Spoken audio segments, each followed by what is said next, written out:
Check out the new XGT 40 volt Max Brushless 18 gauge brad nailer from Makita.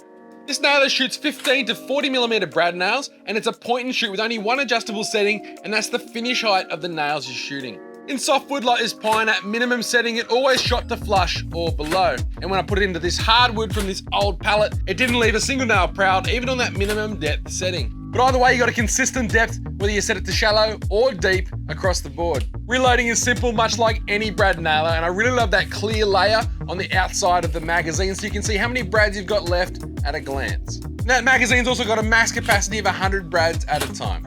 Flipping the nailer over, you can see it's got a nice little holder there for that red rubber piece, which you can attach to the nose. Great for when you're working on slippery material like melamine. And right next to that, there's also an Allen key stored securely on board as well, so you can open up the front should you get a jam.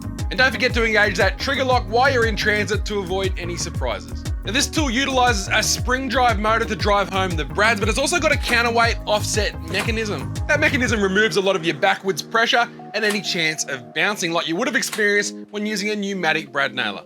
And when it comes to runtime, you'd expect to drive 5,000 brads or an entire box off a single 2.5 amp hour battery.